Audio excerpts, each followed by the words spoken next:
नमस्कार दोस्तों, मैं हूं सम्राट और आप देख रहे हैं सम्राट सफरनामा। आज हम किसी सफर पे नहीं हैं बल्कि अपने ग्राम सभा के भविष्य की तलाश में निकले हुए हैं। जैसा कि आप जान रहे हैं, अप्रैल 2026 में सभी ग्राम सभा में और उनमें से एक ये भी ग्राम सभा है अमोईपुरवा, यहाँ पे प्रधानी का चुनाव है। यही सबसे सही मौका है कि प्रधानी का चुनाव होने से पहले एक जागरूक नागरिक होने के नाते हमें ये जानना चाहिए कि हमारे ग्राम सभा का जो मुखिया प्रधान वो कैसा होना चाहिए, और आपके पास ये विकल्प होना चाहिए कि जो भी उम्मीदवार आपके सामने आ रहे हैं, इलेक्शन लड़ रहे हैं और आप मतदाता हैं, तो आपके पास ये विकल्प होना चाहिए कि आप उनमें से चयन कर पाएं कि आपके लिए सही विकल्प कौन है और आप अपना बहुमूल्य वोट किसे देके जो है यहाँ पे विजयी बनाएं और अपने ग्राम सभा के विकास का मौका दें। तो ये सारी बातचीत उसी पे होगी। फिलहाल अभी हम उपस्थित हैं ग्राम सभा अमोईपुरवा में और हमारे सामने ग्राम सभा अमोईपुरवा के पूर्व प्रधान श्री अक्षय सिंह जी हैं, उर्फ कप्तान सिंह जी हैं, जो कि हमारे चाचा जी हैं। तो चाचा जी वैसे तो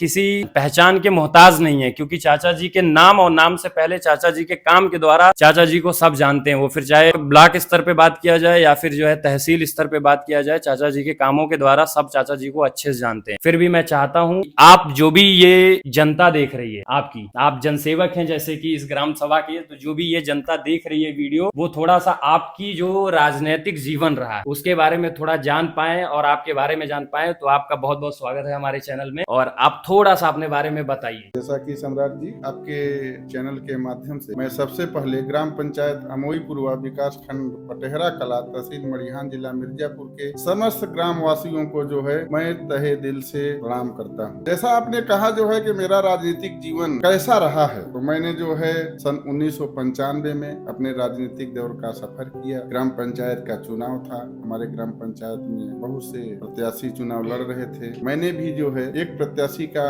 समर्थन किया और गांव-गांव जा करके जो है लोगों से यह वादा किया जो है कि हम आपके बीच में आए हैं। अभी हमारी पढ़ाई ही खत्म हुई है, पढ़ने के बाद जो है मैं पहली बार जब ग्राम पंचायत में चुनाव हो रहा, तो आप लोग ऐसे प्रत्याशी को वोट दीजिए जो अच्छा हो गांव के विकास के बारे में। तो सबसे पहले जो है मैं जब गलियों और गलियारों, अपने मोहल्ले, अपने रजस गांव में जो है जाता था, तो वहाँ की दशा देखकर मुझे बड़ी पीड़ा होती थी, क्योंकि देश हमारा 1947 में आजाद हुआ, लेकिन जिस तरह से विकास होना चाहिए हमारे ग्राम पंचायत अमोईपुरवा का अभी तक विकास नहीं हुआ था। तो मैंने जो है जिस प्रत्याशी का चयन किया, जिसको समर्थन दिया, वो प्रत्याशी जो है जीती और ग्राम पंचायत के विकास में अपना योगदान दिया। फिर भी जो 50 वर्षों से हमारे जो है दबे कुचले लोग, हमारे परिवार के जो लोग थे, उनका उस तरह से जो है पूर्ण विकास नहीं हो पाया। तो हमने भी ये सोचा जो है कि हम भी अपनी राजनीतिक सफर जो है कहीं न कहीं से शुरू करें जो है। तो 2000 का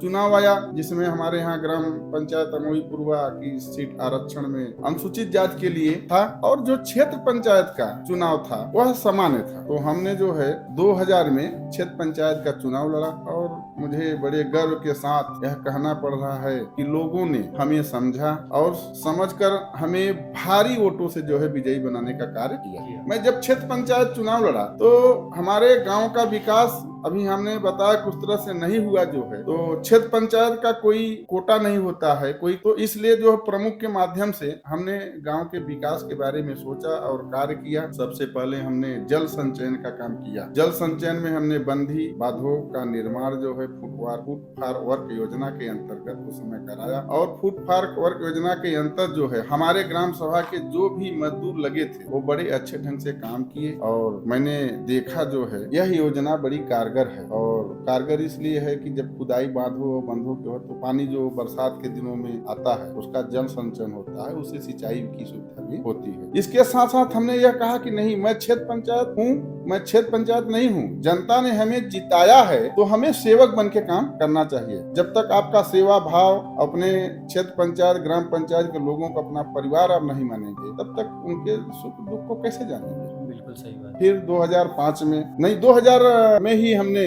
हमारे विधायक बसपा की सरकार थी, हमारे विधायक श्री माननीय रमेश चंद्र बिंद जी थे, वो हमारे मित्र थे। हमने इस गांव को अम्बेडकर गांव चयनित कराया। अम्बेडकर गांव चयनित कराने की मेरी यही आशा थी कि जब हमारा अम्बेडकर गांव अमोईपुरवा हो जाएगा तो यहाँ का सर्वांगीण विकास होगा, और उन्होंने जो है हमारे बातों को स्वीकार किया। हमारे ग्राम पंचायत अमोईपुरवा को अम्बेडकर गांव चयनित किया। चयनित होने के बाद जो है हमारे जो है गांव में किसी के पास घर नहीं था, तो उन्होंने 68 आवास दिए। 2000 में 68 आवास दिए, जो हमारे दबे कुचले गरीब वर्ग के लोग थे उन्हीं को जो है वो दे दिया गया, क्योंकि जो पात्र थे उन्हीं को दिया जाएगा।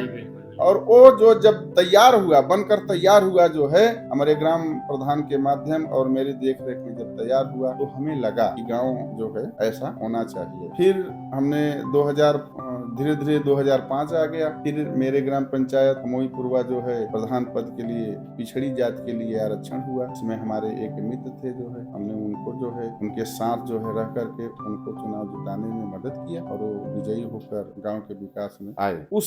उसी समय जो है हमने इस गांव को नक्सल कराया। अच्छा, ये 2005 की बात। 2005 में हमने इस ग्राम पंचायत को, क्योंकि इतना धन ग्राम पंचायत में नहीं आता है कि गांव का सर्वांगीण विकास हो सके, तो हमने इस गांव को माननीय सांसद भाईलाल कोल जी से अनुरोध किया। वो हमारी बातों को माने। हमारे प्रधान जी भी हमारे साथ लगे हुए थे और उन्होंने जो है इस गांव को नक्सल प्रभावित गांव चयन किया, क्योंकि हमारा गांव प्रभावित गांव जी, मतलब कहने का मतलब सरकार के पास ये सूचना गई कि ये जो ग्राम सभा है ये नक्सली एरिया में आता है। जी, तो नक्सल, ये नक्सल कराने से जो ग्राम सभा के हित में क्या बात हुई अगर इसको आपने नक्सल कराया? नहीं करा। जैसे अम्बेडकर कराने से पक्की सड़कें हुई, फिर आरसीसी हुआ, पेयजल समस्या को दूर करने के लिए हैंडपंप लगवाए गए, बिजली विद्युतीकरण हुआ ग्राम पंचायत में। उसी तरह से नक्सल होने से भी जो है हमारे ग्राम पंचायत में गरीबों के लिए जो है अलग से योजनाएं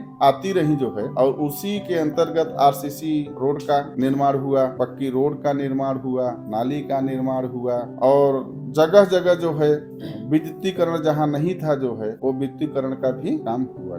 पुनः जो है 2010 में मेरा जो है ग्राम पंचायत पुनः जो है एससी जात के लिए आरक्षित हो गया, जिसमें प्रधान चयनित होकर के आए जो है। उनकी जितनी कर्म योगी हो जो है, जितना उनको हुआ, गांव का विकास हुआ। लेकिन हमें लगा, मैं क्षेत्र पंचायत का चुनाव भी 2000 में पुनः लड़ा। अच्छा, पुनः आपने 2000 में लड़ा कि 2000? नहीं, 2010 में। 2010 में आपने पुनः क्षेत्र पंचायत का चुनाव लड़ा, और सभी हमारे क्षेत्र पंचायत का चुनाव, मतलब जो वीडियो देख रहे हैं आप समझ सकते हैं, बीडीसी की बात जी, बीडीसी की बात होता है, जिसमें प्रमुख जी अध्यक्ष होते हैं और हम लोग सदस्य होते हैं। हम लोग गांव जाके ब्लॉक पे बैठक करते हैं, उसी के अंतर्गत अपने विकास के बारे में बताते हैं कि हमारे यहाँ क्या क्या जरूरत है, किस चीज की जरूरत है।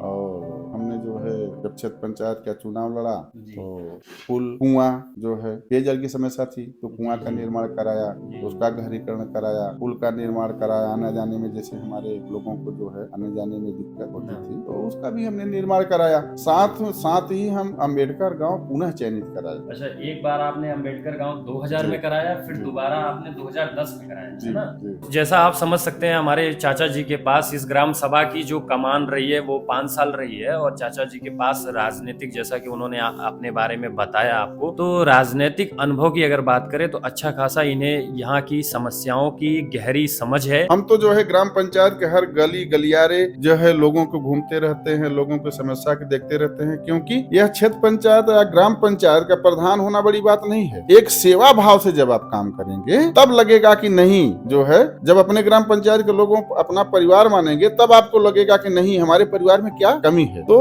उन कमियों को दूर करने के लिए जो है मैं रात दिन मेहनत करता रहा, और उसका फल जो है, परिणाम ये आया जो है कि नहीं, हमारे ग्राम पंचायत में विकास हुआ। 2003 की बात है, क्षेत्र हमारे माननीय सांसद जी लालचंद कोल जी थे, तो उनको जो है अपने संसदीय क्षेत्र में पहले जो है रावस्टरगंज और मिर्जापुर एक ही में आता था। तो उस समय जो है हमने उनसे अनुरोध किया कि नहीं, हमारे क्षेत्र में जो है जल संचयन की कमी है, जिससे सिंचाई नहीं हो पाती है। पुनः जो है उनसे कहा जो है कि हमारे और गली मोहल्लों में जो है विद्युतीकरण की समस्या है, वहाँ बिजली नहीं पहुंच पाया है। तो उनको 11 गांव चयनित करने के लिए आया था, तो उसमें हमारा ग्राम पंचायत अमोई पूर्वा भी वो चयनित कर दिए, जिससे हमारे ग्राम पंचायत के राजस्व गांव मोहल्लों में विद्युतीकरण हुआ। और मधुरेटी तालाब के लिए जो है उन्होंने सांसद निधि से धन दिया। जो अभी वर्तमान में कार्यकाल है प्रधान जी का, ये सीट सामान्य नहीं थी ना? नहीं, सीट सामान्य नहीं थी। तो इस वजह से जो है चाचा जी जो है 2020 तक ही आपका कार्यकाल था, उसके बाद जो है आप चुनाव नहीं लड़ पाए। 2021 तक था, कोरोना की वजह से मेरा कार्यकाल बढ़ा था, तो इसलिए 2021 में पुनः चुनाव हुआ। तो 80 जात के, मतलब अनुसूचित जात के लिए लिए यह सीट आरक्षित हो गया जो है। जी जी जी। और मैं 2015 में जो है सामान्य सीट थी उसमें जो है चुनाव लड़ा, और मेरे जो है पिछले कार्यों को देखते हुए यहाँ की जो सम्मानित हमारे परिवार थे, हमारे मतदाता थे, उन्होंने जो है भरपूर मेरा सहयोग किया। सभी लोगों ने जो है मुझे मिलकर जिताया, जो है इतना वोटों से जिताया कि ब्लॉक में जो है मेरा स्थान पहला था जो है। कितना वोट आप पाए थे उस टाइम पे चाचा जी? 1000 वोट 92 पाए थे। अपना जो ग्राम सभा है, थोड़ा सा ग्राम सभा के बारे में बता दीजिए कि जो जनता देख रहे हैं वो जान सके कि बहुत सारे लोग तो इसी ग्राम सभा के होंगे लेकिन उनको यही नहीं पता होगा कि हमारे ग्राम सभा का दायरा क्या है और हमारे ग्राम सभा में कितने वोटर हैं। तो थोड़ा सा उसके बारे में आप अपना देखिए, मेरे ग्राम पंचायत अमोई पूर्वा जो है का क्षेत्रफल बहुत लंबा है।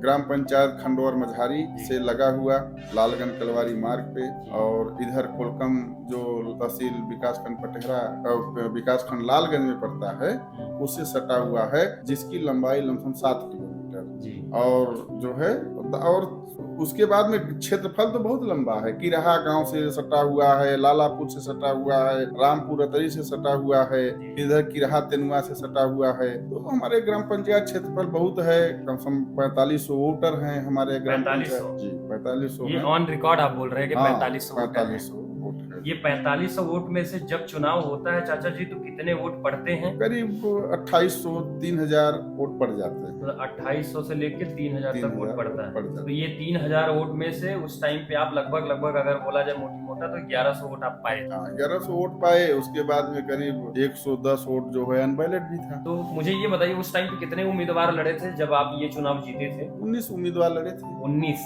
19 लोगों के बीच में, ये तो बहुत बड़ा नंबर है फिर। मतलब जनता का प्यार आपके साथ खूब मिला है ना? भरपूर प्यार मिला मुझे जो है। जी। और मैं इस चुनाव जो जीते जो है तो मुझे बड़ी खुशी हुई, और हमने वहाँ वादा किया जो है कि मैं कोई गलत काम करने नहीं दूंगा जो है। ग्राम पंचायत का जितना हो सकेगा 24 घंटा मैं मेहनत करके काम करूंगा, आप लोगों का विकास करूंगा जो है। और सबसे पहले मैंने एक निर्णय लिया, आज तक जो किसी प्रधान ने नहीं लिया था, कि आज के बाद, क्योंकि ये हमारा जो ग्राम पंचायत अमोई पूर्वा विकासखंड पटेहरा कला है, ये विंध्याचल क्षेत्र के पहाड़ी इलाकों में जो है तो यहाँ पानी की समस्या बहुत, लोगों को पानी पीने के लिए दूर दूर से लाना पड़ता है। तो हमने यह निर्णय लिया जो है कि हम ग्राम पंचायत के जितने भी हैंडपंप हैं, उस हैंडपंपों की मरम्मत जब हम कराएंगे तो जनता को 1 रुपया नहीं देना पड़ेगा। हम लेबर सहित भेजेंगे और अपना मिस्त्री भेजेंगे, उसका पैसा ग्राम पंचायत से भुगतान होगा। इसके पहले जो थे वो जो है मिस्त्री का पैसा, लेबर का पैसा हमारे परिवार के लोग, हमारे ग्रामवासियों लोगों द्वारा दिया जाता था। लेकिन हमने पहला निर्णय लिया कि आज के बाद हमारे ग्राम पंचायत में किसी भी के घर के पास या किसी गली मोहल्ले में अगर कोई हैंडपंप है तो उस हैंडपंप को हम अपने मिस्त्री, अपने गांव के जो मजदूर हैं जो है उनको भेजेंगे, बनाएंगे। उनका जो लेबर और मिस्त्री का भुगतान होगा अपने निधि से देंगे। और साथ में जो हैंडपंप के पाइप निकलते थे, सरिया निकलते थे, उसका हमने निर्णय लिया कि हम उसी एरिया, उसी गांव, उसी क्षेत्र में लोगों को 50 रुपए पाइप के दर से और 25 रुपया सरिया के दर से वहीं दे देंगे, वो लोग अपने उपयोग में करेंगे। ये जो ग्राम सभा जहाँ भी हम बैठे हैं, ये फिलहाल आपको पता है मिर्जापुर जो एरिया है वो विंध्य रेंज, जो विंध्य पर्वत है उस एरिया में हमारा मिर्जापुर आता है। कहने का मतलब है ये पहाड़ी एरिया में सबसे बड़ी समस्या जो है वो पानी की है। तो चाचा जी जैसे ही प्रधान बने सबसे पहले इनका फोकस था कि कैसे घर घर पानी पहुंचे, और साथ ही साथ जैसे नल लगा हुआ है तो बहुत सारे नल लगने से बड़ी बात नहीं होती है, नल लगने के साथ साथ उससे पानी आना चाहिए। मेन तो चीज वही है ना, पानी। अगर जल नहीं है तो इंसान रह नहीं सकता, क्योंकि वो रोजमर्रा के जीवन में यूज होने वाला जो है पदार्थ है। और साथ साथ हम यह कहना चाह रहे हैं कि ग्राम पंचायत के 75% हैंडपंप जो लगे हुए हैं वो मेरे द्वारा लगाए गए हैं। मैंने सांसद जी से अनुरोध किया, विधायक जी से अनुरोध किया, नक्सल गांव कराया, अंबेडकर गांव कराया, उसी के माध्यम से हमारे ग्राम पंचायत के 75% हैंडपंप जो लगे हुए हैं वो मेरे द्वारा लगाए गए हैं। और मेरी एक सोच थी कि घर घर पानी। एक ग्राम प्रधान जो होते हैं ग्राम सभा की, उनकी अच्छी सोच को दर्शाता है कि जैसे ही प्रधान बने सबसे पहले उन्होंने जो सबसे जरूरी मुद्दा है उस पे उन्होंने बात किया, क्योंकि यहाँ पे जो है पानी का एक ऐसा मुद्दा मुद्दा है जो सबसे ज्यादा जरूरी है। और प्रधान जी के साइड से सबसे बड़ा स्टेटमेंट ये आया है कि 75% जो है हेडपंप आज के डेट में ग्राम सभा में वो आपके कार्यकाल के हाँ, हैं, है गांव ना? में आप जाके पूछ लीजिए, जी जी जी जी जिसके घर के पास लगा है, जिस गली मोहल्ला में लगा है, उनसे आप पूछेंगे। जी जी जी अब आपसे किसी भी राजस्व गांव में किसी भी मोहल्ला में जाके पूछ लीजिए। जी, आपने जैसा बताया कि आपका कार्यकाल 2015 से 2021 तक था, कोरोना की वजह से जो है 1 साल आपका कार्यकाल बढ़ गया था। तो इसके बाद जब सीट जनरल नहीं आई और आप चुनाव नहीं लड़ पाए, सीट सामान्य ना होने की वजह से आपने चुनाव नहीं लड़ा, तो इस टाइम पे जो वर्तमान प्रधान जी हैं वो अपना कार्यकाल कर रहे हैं, उनका भी कार्यकाल यही अप्रैल में इलेक्शन होगा, चुनाव होगा, उनका भी कार्यकाल पूरा हो जाएगा। इस दौरान जो ये 5 साल का समय था, इस टाइम आप कैसे मतलब प्रेरित रहे? क्योंकि देखिए, एक होता है पावर में रहना या जो भी सरकारी दायित्व दिया गया है उसको निभाना, और एक होता है उस पूरे मामले से बाहर रह के जनता की सेवा करना। आप चाहे जनता मानते हैं या इसको अपना परिवार मानते हैं, ग्राम सभा को परिवार के साथ जो है अपना आपने जुड़ाव कैसे रखा? देखिए, जब मैं 1995 में राजनीति सफर तय किया, जी जी तभी से जो है मैंने ये सोचा जो है कि मेरे पास पद रहे या न रहे, वो तो पद जनता का होता है। जी जी जी तो मेरे पास पद नहीं रहेगा इसका मतलब थोड़ी है कि हम जनता की सेवा नहीं करेंगे। मैंने 24 घंटा 95 से आज तक कार्यरत जो है अभी तक सेवा कर रहा हूँ। मैं पद पे रहूं या न रहूं, लेकिन मेरे पर डे का यही काम है, प्रत्येक दिन का। सुबह मॉर्निंग वॉक जाता हूँ, मॉर्निंग वॉक से आता हूँ, फ्रेश होता हूँ, फ्रेश होने के बाद जो है बाहर बैठ जाता हूँ और जन समस्याएं सुनता हूँ। और मैं उनका जो है जो काम होता है, जो होने लायक होता है, मैं बता देता हूँ कि नहीं ये काम आपका नहीं हो जाएगा। जो होने ही लायक नहीं है मैं उसको दौड़ाता नहीं हूँ, क्योंकि मेरे परिवार हैं, बार बार आएंगे, बार बार कहेंगे। जो होने लायक नहीं है तो उसको झूठा आश्वासन देने से कोई मतलब तो है नहीं। जी, जैसे आपकी कार्यकाल की बात करें, आपने 2015 से 2021 बताया, उस टाइम पे जब आप प्रधान थे तो आपके लिए एक विकसित जो ग्राम सभा है या विकसित गांव है, वो आपके लिए क्या सपना था? और इस बारे में बात करना चाहेंगे कि जो आपका वो सपना था वो क्या पूरा हो पाया या अभी नहीं हो पाया? देखिए, सन 1947 मेरा देश आजाद हुआ, उसके बाद प्रधान जी लोग आए, प्रधान जी लोग गए, लेकिन मेरे गांव का उतना विकास नहीं हो पाया। 2005 में जब मनरेगा का कार्य प्रारंभ हुआ तो गांव का विकास हुआ तो, लेकिन उतना विकास नहीं हो पाया जितना विकास होना चाहिए। तो हमने दृढ़ संकल्प लिया था कि अगर हमें कभी भी ग्राम पंचायत के पद पर चयनित हुए तो मैं हर गली हर मोहल्ले को अपना परिवार समझते हुए हर जगह काम करूंगा। और हमने हर वर्ग हर समुदाय, क्योंकि मैं जाति पात भेद भाव धर्म से परहेज, मतलब ये नहीं है कि सबको एक समान मानता हूँ। ये तो ठीक है, हम किसी कास्ट के हैं, लेकिन किसी कास्ट के हैं जो है भगवान तो बनाए हैं ना मनुष्य। तो हमारे परिवार के जब हुए तो उसमें जात धर्म कहाँ से आता है? और जरूरी नहीं है हमारे ग्राम पंचायत में भाई हमारे पक्ष के भी हैं, विपक्ष के भी हैं। विपक्ष का मजबूत होना भी बहुत जरूरी है। जब तक विपक्ष का मजबूत नहीं होंगे तब तक हमारे गांव का विकास नहीं होगा। तो हम फिर भी जो है सबका काम किए, पक्ष विपक्ष से कोई मतलब नहीं रखे, क्योंकि हमको गांव का विकास करना है, गांव का नाम आगे ले जाना है। तो हमने जो है पहले अम्बेडकर कराया, नक्सल कराया, उसके बाद में हमने इस गांव को रुर्बन मिशन योजना के अंतर्गत श्री श्यामा प्रसाद मुखर्जी जी जो है गांव चयनित करा। और ये अपने कार्यकाल में जी जी जी इस चयनित होने की वजह से हमारे ग्राम पंचायत में अनेकों धने आए, जैसे सड़क पक्की रोडें, पुल का निर्माण, पुलिया का निर्माण, विद्युतीकरण, विद्यालय का जीर्णोद्धार, सामुदायिक शौचालय का जीर्णोद्धार और आयुष्मान कार्ड की जो योजना थी ये बहुत अच्छे ढंग से चली। जो है आपके ग्राम सभा में आपके कार्यकाल में जो आपने जिक्र किया आयुष्मान कार्ड का, तो आपको लगभग अनुमान होगा, मोटी मोटा आप आंकड़ा बता सकते हैं कि कितने लोगों का यहाँ पे आयुष्मान कार्ड? 70% लोगों को है। 70% लोगों के पास है। जैसा कि आपने एक शब्द यूज किया मनरेगा, तो उसके बारे में थोड़ा सा हम बात करना चाहेंगे, क्योंकि बहुत सारे लोगों को यही नहीं पता होगा कि मनरेगा में होता क्या है या मनरेगा है क्या। अगर आप इसको सरल शब्दों में बता पाए जो आम जनमानस को समझ में आ जाए कि मनरेगा जो सरकार के द्वारा चलाई गई एक मुहिम है, इसके अंतर्गत क्या क्या काम होता है और मनरेगा का सही मायने में मतलब क्या है। देखिए, मनरेगा जो है यह वरदान है गांव के लिए। जी जी जी जी क्या है? वरदान है, क्योंकि मनरेगा के अंतर्गत हम सारे कार्यों को करा सकते हैं।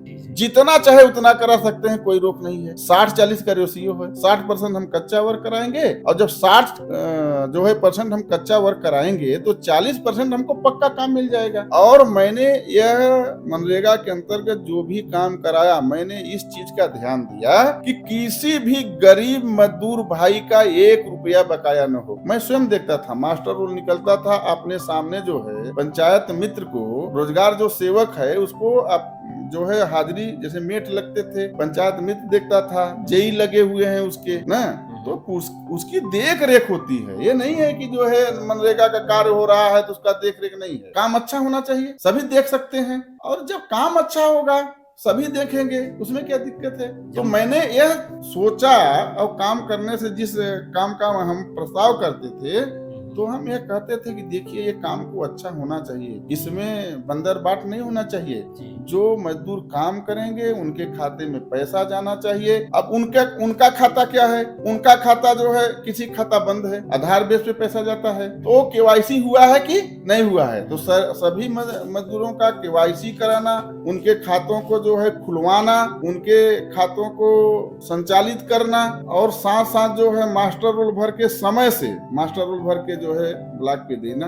जब तक देंगे नहीं तब तक फिटिंग नहीं होगा, उनका पैसा नहीं आएगा। और मनरेगा के बारे में जैसे बहुत सारे लोग ये भी बोलते हैं कि उसमें बहुत फर्जीवाड़ा भी होता है, कुछ नहीं होता, काम कोई और कर रहा है और पैसा किसी और को आ रहा है, काम 2 लोग कर रहे हैं, पैसा 4 लोगों का आ रहा है। कुछ लोग बोलते हैं काम नहीं होता है, सिर्फ गड्ढा खोदा जाता है, फोटो खींचा जाता है, काम खत्म। इसके बारे में आपकी क्या राय है? देखिए, ऑन द स्पॉट जब मनरेगा का काम होता है तो सबसे पहले क्या होता है, जब ग्राम पंचायत की खुली बैठक होती है उसमें जो है कार्य का अनुमोदन होता है, फिर जो है ग्राम पंचायत का प्रस्ताव जाता है, प्रस्ताव बनने के बाद जो है उसका एस्टीमेट बनता है, एस्टीमेट पास होता है, पास होने के बाद जहाँ काम लगता है सबसे पहले वहाँ का फोटो खींचा जाता है कि यहाँ पे काम पहले से है कि नहीं है तो कितना है, जेई आके नापता है। अगर पहले का काम है, जीर्णोद्धार हो रहा है, तो जेई आके नापता है कि इसकी लंबाई चौड़ाई क्या है, और फिर ये कितना ऊंचा होना चाहिए, उस हिसाब से बजट पास। हाँ, उस हिसाब से एस्टीमेट बनता है ना।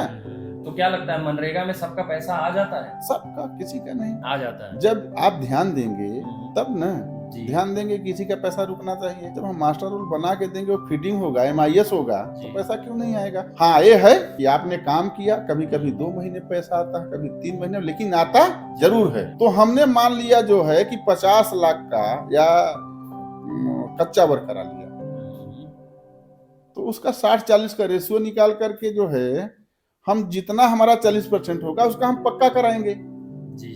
तो पक्का में क्या होता है, आप विद्यालय की चहदीवारी बना सकते हैं, खरंजा बना सकते हैं, पुल बना सकते हैं, पुलिया बना सकते हैं, कैटल सेट बना सकते हैं, बकरी सेट बना सकते हैं, ठीक, इंटरलॉकिंग लगवा सकते हैं, चबूतरा बनवा सकते हैं, कोई भी काम करिए। पैसा किसके खाते में आता है? वो डायरेक्ट मजदूर के खाते में आता है, डायरेक्ट मजदूर के खाते में आता है। मतलब जो भी आपने जो मास्टर रोल भर के गया और जो वहाँ पे एस्टीमेट बना, उसी हिसाब से पैसा, मजदूर का पैसा तो मजदूर के खाते में आ जाएगा जी। और पैसा कुछ जरूरत ही नहीं पड़ती होगी आने की? नहीं, रोजगार सेवक है उसका अलग से है, जो रोजगार सेवक लगा हुआ है। मान लीजिए जैसे आप किसी दीवार की बाउंड्री बनवा रहे हैं जी, तो फिर उस बाउंड्री में तो आपको चाहिए ना, मटेरियल भी चाहिए, तो मटेरियल के जो पैसा होगा वो किसके खाते में सरकार देगी? वो टेंडर होता है ना।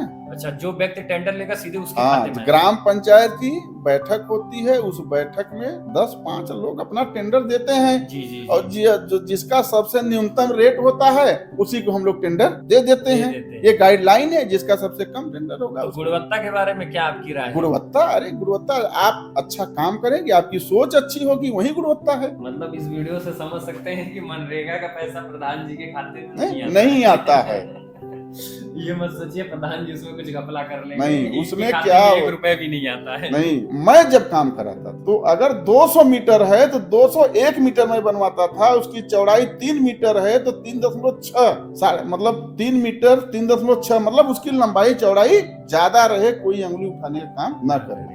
रूरबन मिशन योजना के अंतर्गत 25 लाख रुपया जो है अंत्येष्टि स्थल के लिए आया था तो उसमें गांव चयनित हुए थे। तो अंत्येष्टि स्थल को हम जब चयन करके बनवाए, जाके देख लीजिए, सभी से ज्यादा हर चीज की लंबाई ज्यादा, गुणवत्ता पर ध्यान ज्यादा, लंबाई चौड़ाई हमेशा ज्यादा हम रखते हैं कि कोई भी अधिकारी भाई उसकी एक समीक्षा होती है, सीडीओ साहब, डीएम साहब, बीडीओ साहब उसको देखते रहते हैं ना। और जब मेरा मन खुद है कि नहीं जो है इसकी लंबाई चौड़ाई गुणवत्ता सही हो, कम न हो, तो फिर कोई भी आए। कितना एस्टीमेट आपने बताया? 25 लाख। 25 लाख आया था जी। वो बना और जाके देख लीजिए जो है अभी क्या कंडीशन है आपके कार्यकाल में? तो बना था अभी? हाँ, अभी भी ठीक है। जैसे कोई चीज मान लीजिए ये 25 लाख रुपए उस टाइम पे आया, ये बन गया, बनने के बाद इसका मेंटेनेंस के लिए भी तो आता होगा फंड? नहीं, मेंटेनेंस के लिए नहीं आता है। वो ग्राम पंचायत का जो निधि होता है 15वां वित्त, राज्य वित्त, अगर उसमें कोई खराबी कमी आया तो आप उससे काम करा सकते हैं ना। अच्छा। उसका जीर्णोद्धार कराइए। ग्राम पंचायत की एक निधि होती है, राज्य वित्त, 15वां वित्त, केंद्रीय वित्त, एक राज्य का वित्त होता है, एक 15वां वित्त। जो 15वां वित्त है केंद्र सरकार पैसा भेजती है, जो राज्य वित्त होता है राज्य सरकार भेजती है। तो इन जो है जो हमारे वित्त है 15वें राज्य, इससे जो है ग्राम पंचायत को काम कराने का पूर्ण जो है स्वतंत्रता मिली है। आप कोई भी काम करा दीजिए अपने ग्राम सभा में, अगर आपको लगता है ये काम हमारे ग्राम हाँ, सभा रिबोर कराइए ना, रिबोर कराइए, नाली बनाइए, खरंजा बनाइए, समरसेबुल डालिए, सौर ऊर्जा लगाइए, स्ट्रीट लाइट लगाइए, जो है पुल बनाइए, पुलिया बनाइए। कोई पुल पुलिया बन गया है तो जिंदगी भर तो चलेगा नहीं, तो उसको जीर्णोद्धार है, उसको जीर्णोद्धार बनाइए जो है। आपके टाइम में कितने रिबोरिंग हुए? हमारे टाइम में करीब मैंने कहा ना कि हम जब से जीवन सफर किए हैं राजनीति का, 75% मेरे द्वारा कराए गए हैं। तो हमारे कार्यकाल में भी करीब 35-40 के पास रिबोर और समरसेबुल डाले गए। 40 रिबोर आपने कराया, 35-40 समरसेबल उसमें डाले, है ना? अगर प्रधान एक्टिव है, उसकी सेवा मन भाव है जो है, तो अलग से भी जो है शासन से धन ला के अपने गांव का विकास कराता है। तो जब हम उनसे मांग करते हैं, जैसे हमने कहा ना कि अम्बेडकर गांव हम चयनित कराए। जी, कहने का मतलब चाचा जी का ये है कि बहुत सारी योजनाएं सरकार के द्वारा निकाली जाती हैं, लेकिन अहम बात ये है कि आपको योजनाओं की जानकारी होनी चाहिए और अपने ग्राम सभा के लिए आप उस योजना के लिए मांग कर सकते हैं, अपर स्तर पे जाके मांग कर सकते हैं, तब तो वो योजना आपके ग्राम सभा तक पहुंचेगी, अन्यथा नहीं पहुंचेगी। उसके लिए जो भी आपके ग्राम सभा के प्रधान जी हैं वो बिल्कुल जागरूक होने चाहिए, जैसा कि चाचा जी ने बोला कि एक्टिव होने चाहिए, तभी हो पाएगा काम। इसके साथ साथ हम आपसे आपके माध्यम से यह बताना चाहते हैं कि हमारा ग्राम पंचायत बहुत बड़ा है। जब हमारे चयनित होकर प्रधान जी लोग आते हैं तो किसी गली मोहल्ले में ही सीमित होकर रह जाते, लेकिन मैंने ऐसा नहीं किया। मेरी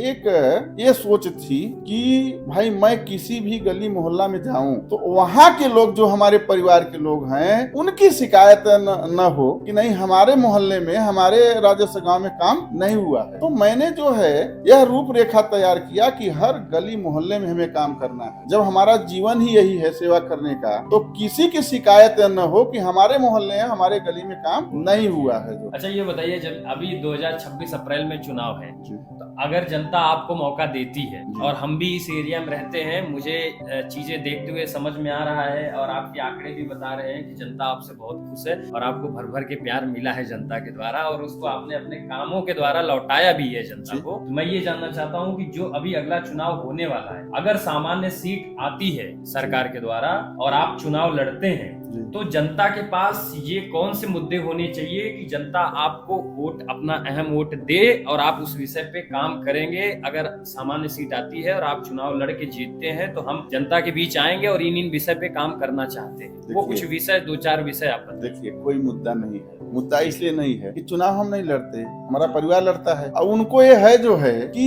ये जब चयनित होके आएंगे तो हमारा काम करेंगे। तो फिर जब हम जो है चुनाव लड़ेंगे तो वो चुनाव हम थोड़ी लड़ेंगे, हमारी जनता लड़ती है चुनाव। देखते होंगे 200-300 लोग साथ में चलते रहते हैं। देखिए ऐसा है, हमारा ग्राम पंचायत बड़ा है जी, और बड़ा होने के बाद जो है हमारा ग्राम पंचायत में सभी वर्गों में गरीबी अमीरी लगी रहती है, लेकिन गरीब जी हैं। जब से देश स्वतंत्र हुआ था तो बहुत कम मायने में जो है आवास आते थे।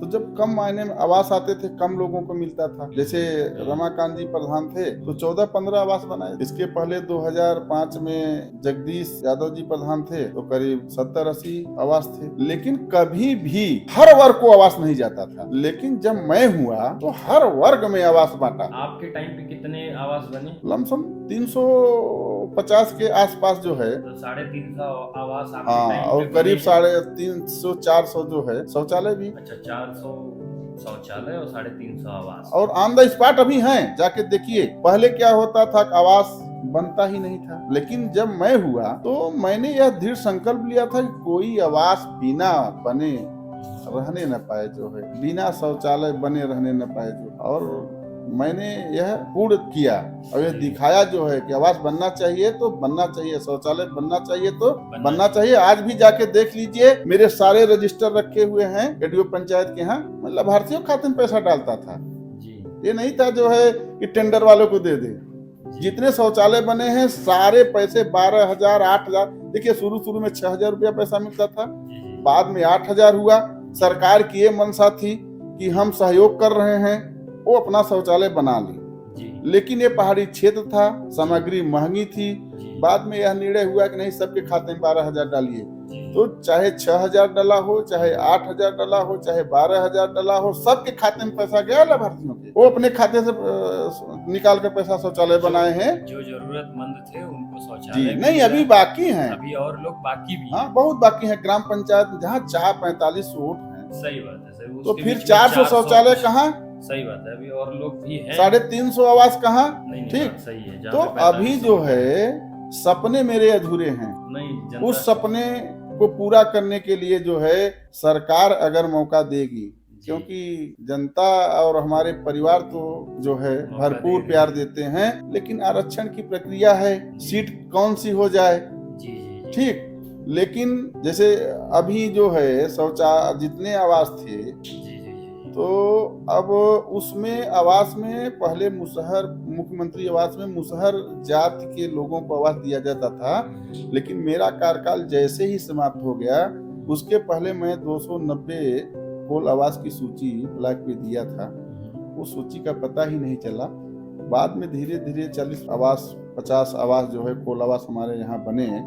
लेकिन अगर मैं होता तो कोल परिवार के जो हमारे भाई हैं, कोई नहीं बचता। इसलिए नहीं बचता जो है कि मैं जानता हूं, और अधिकारी भी ये जानते हैं कि ये प्रधान रहेंगे सब बन जाएगा। आपसे ये जानना चाहूंगा कि बहुत सारे लोग बोलते हैं कि जो प्रधान का चुनाव होता है ग्राम सभा में, और जो MP MLA का चुनाव होता है, ये तीनों लोगों के चुनाव के बारे में लोगों का ये कहना होता है कि प्रधान का जो चुनाव होता है वो ज्यादा आसान होता है MP MLA के जो है, अगर उनसे तुलना किया जाए। इसके बारे में आपकी क्या राय है? देखिए, ऐसा है ना, ये बात सही है कि ग्राम पंचायत का चुनाव थोड़ा सा कठिन होता है, क्योंकि ग्राम पंचायत का जो चुनाव लड़ते हैं, जितने जो प्रत्याशी चुनाव लड़ते हैं, तो ही गांव में ही निवास करते हैं, गांव में ही रहते हैं, सारे लोगों से संबंध रहता है, ठीक। हर गली मोहल्ले को जानते हैं, एरिया छोटा होता है, कई बार उनके घर पहुंचते हैं, इमोशनल बातें करते हैं, ठीक। तो गांव की जो ये हमारे परिवार हैं, हमारे मतदाता हैं, ये सबसे जुड़ाव होने के कारण जो है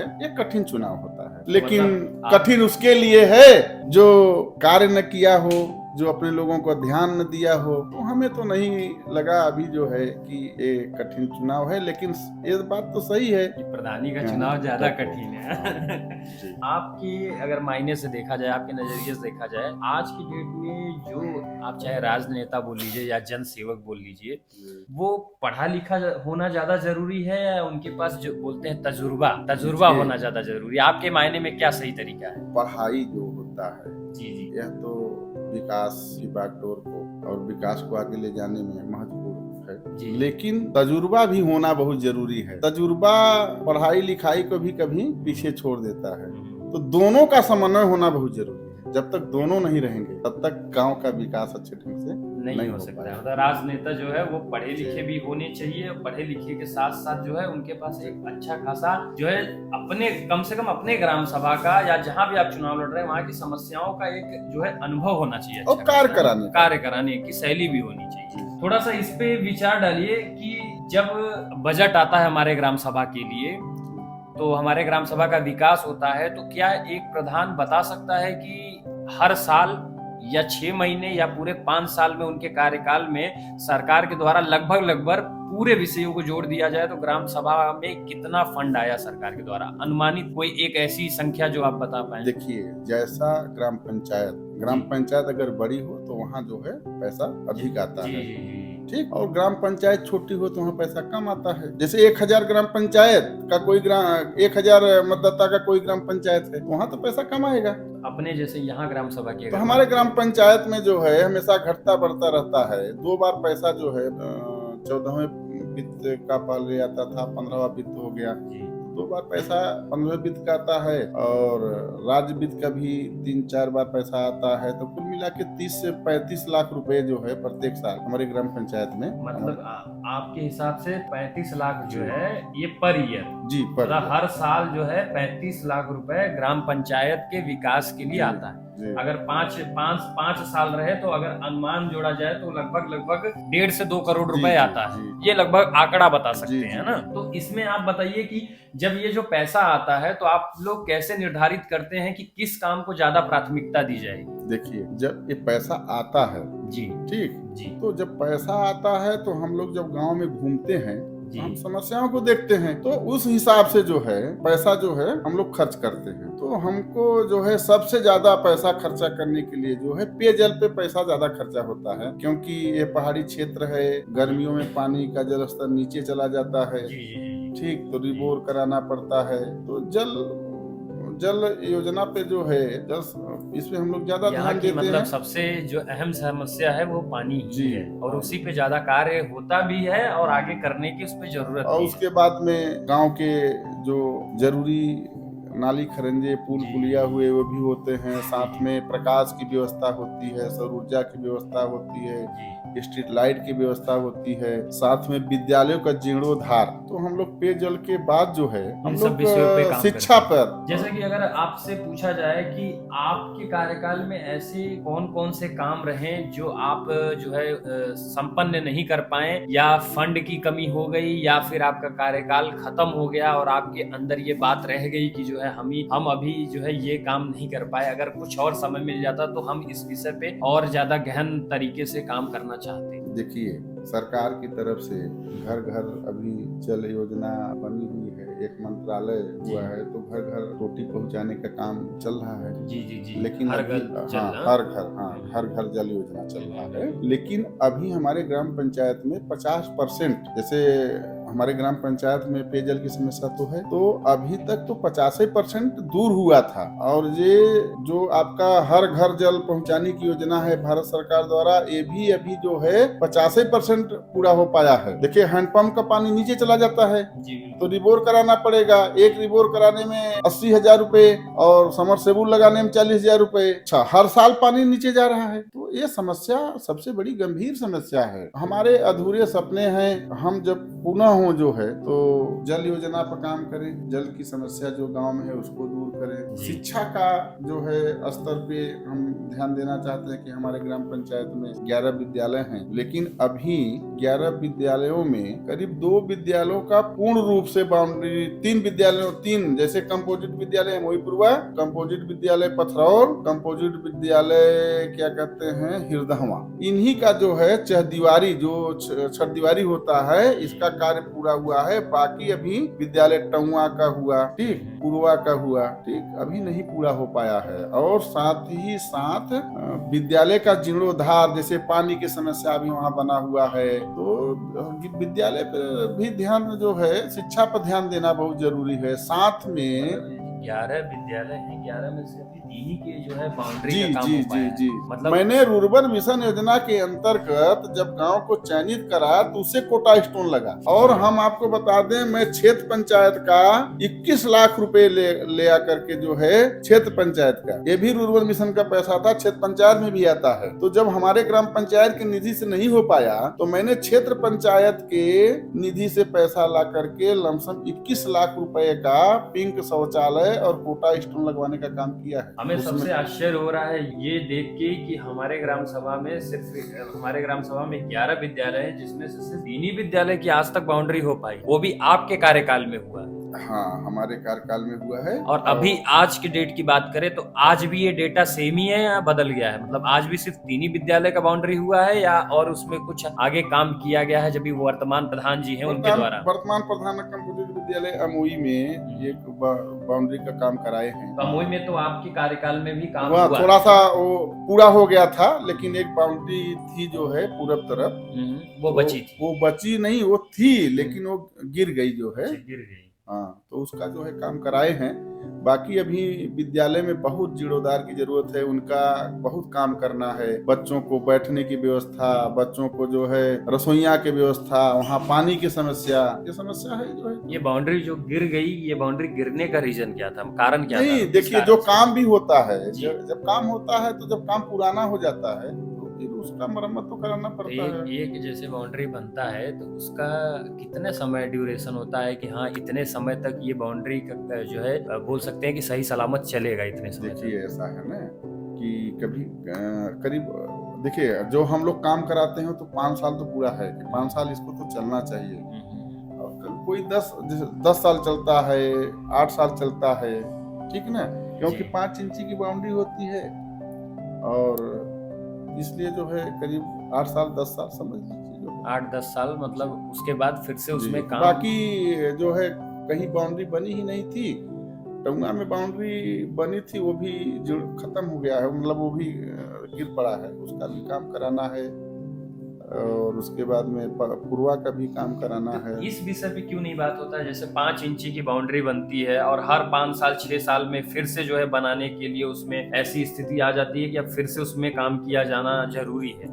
तो इसमें इस विषय पे क्यों नहीं बात होता है कि बाउंड्री एक बार बन जाए? जैसे हमारे लोगों के घर की बाउंड्री होती है तो वो तो एक बार बन जाती है, कई साल तक सही सुरक्षित चलती है। उसमें कारण का है कि मिट्टी का भी प्रभाव पड़ता है ना। जगह जगह की जो मिट्टी होती है, वहाँ मिट्टी जो नीचे होता है वो जमीन फटती है कहीं कहीं, तो बाउंड्री भी पड़ जाती है। ये बात है, इस वजह से जो है गिर गया। जी, ठीक है। अभी जैसे आपने जिक्र किया था सड़क, जी, नाली, बिजली, इन सभी बारे में, अभी आपके कार्यकाल में और अभी के टाइम में मुझे ये बताइए कि अपने ग्राम सभा की क्या कंडीशन, क्या स्थिति है? क्या हर जगह स्ट्रीट लाइट लगी हुई है? हर चट्टी चौराहे पे लाइट लगी हुई है? रात में आराम से आदमी आ जा सकते हैं या आज भी ये समस्या बनी हुई है? और सड़कों की क्या हालात है इस टाइम? देखिए, ऐसा है, जब मैं था तो अम्बेडकर गाँव चयनित कराता था, मिशन जो है श्यामा प्रसाद मुखर्जी जी चयनित कराता था, आदर्श गांव चयनित कराता था, ठीक, नक्सल गांव प्रभावित कराया, तो उस योजना के अंतर्गत जो है भारत सरकार द्वारा धन ज्यादा आता था तो बनता था, और जो सड़कें बन गई उनका मरम्मत तो होता है भारत सरकार द्वारा। लेकिन अभी भी बहुत से पक्की रोडें हैं जो अभी अधूरी हुए हैं। अभी बहुत सी ऐसी बस्तियां हैं जहां विद्युतीकरण नहीं हुआ है। जैसे कि ये सबसे बड़ी चिंता की विषय है आज के डेट में कि हमारे ग्राम सभा में कोई सड़क बनती है, ठीक, या कोई नाली बनती है, या स्ट्रीट लाइट लगती है, जो सड़क पे जो है लाइटें लगी रहती हैं, जिससे कि रात में, क्योंकि आपको भी मालूम है ये सामने जो रोड है ये हाईवे रोड है, बराबर निरंतर इस पे गाड़ियां आती जाती रहती हैं। और आप भी जान रहे होंगे कि आपके ग्राम सभा से ही संबंधित ये बात है कि आए दिन इन रोडों पे एक्सीडेंट होता रहता है। इसके बारे में क्या जो है समाधान निकाला जा सकता है कि इन रोडों पे भी रात में उजाला रहे? लोग जैसे जो बाइक से आ रहा है, बाइक में तो लाइट है, जो पैदल चल रहा है, जो साइकिल से चल रहा है, उनके लिए ये सबसे बड़ी समस्या है। और बाइक से भी लाइट है, लेकिन बाइक की लाइट कितनी दूर तक दिखेगा, नहीं दिखता है। तो आए दिन इस कारण सिर्फ लाइट की वजह से रोडों पे लाइट नहीं लगी हुई है, इस वजह से जो है यहाँ पे अच्छे खासे एक्सीडेंट होते रहते हैं, हर महीने 2 महीने में एक्सीडेंट होते हैं। ये सबसे बड़ी समस्या। और दूसरी समस्या ये है कि जब रोडें बनती हैं, आप अपने कार्यकाल में आपने रोड बनवाई और आपके कार्यकाल में आपके सहयोग से कोई रोड बनी और उसके बाद मान लीजिए सीट नहीं आया, किसी कारणवश आपका कार्यकाल समाप्त हुआ, फिर दूसरा कार्यकाल आया 3 साल 4 साल में। पहली बात तो रोडों की जो गुणवत्ता होती है वो इतनी ज्यादा खराब होती है कि रोड बनता है, एक साइड बन रहा है, दूसरे साइड रोड खराब हो जाती है। हम अपनी आंखों से बहुत सारे ऐसे रोडों का आपको उदाहरण दे सकते हैं कि जो रोड पास हुई 2 किलोमीटर बनने के लिए, लेकिन किसी कारणवश वो बनी 1 किलोमीटर और बंद हो गया काम। उसके बाद 2 साल बाद उसमें काम लगता है आगे जो है 1 किलोमीटर जो बचा था उसको कंप्लीट करने के लिए। लेकिन जब आते हैं लोग काम करने के लिए, जो है 1 साल साल 2 साल बाद काम करने आते हैं, तो ये सच्चाई है कि जो 1 किलोमीटर बना के गए थे वो लोग रोड, उसकी ऐसी दशा होती है, लगता है कि यहाँ रोड ही नहीं बनी थी, पूरा 2 किलोमीटर फिर से बनाना पड़ेगा। तो ये आज के डेट में गुणवत्ता है रोडों की। तो इस पे आपका क्या विचार है? और ऐसा तो है नहीं कि सरकार के द्वारा अगर कोई रोड बनाई गई तो बनाने के लिए सिर्फ फंड आएगा और उसके मेंटेनेंस के लिए या उसकी मरम्मत के लिए फंड नहीं आता सरकार से। वो भी तो फंड आता होगा कि हाँ आपने यहाँ पे जो है 20 लाख रुपए लगाया, ये रोड बनाई, अब उस 20 लाख के रोड जो बना है उसकी मरम्मत के लिए भी सरकार से फंड तो आता ही होगा। लेकिन वो फंड कहाँ जाता है और मरम्मत क्यों नहीं हो पाती, और रोड की गुणवत्ता इतनी खराब क्यों होती है कि रोड जल्दी खराब हो जाते हैं। और यही सेम सवाल हमारा नालियों पे भी है, सेम सवाल हमारा जो है स्ट्रीट लाइट पे भी है। लाइट लगती है, 1 साल चलती है, खराब हो जाती है, फिर कुछ पता नहीं चलता।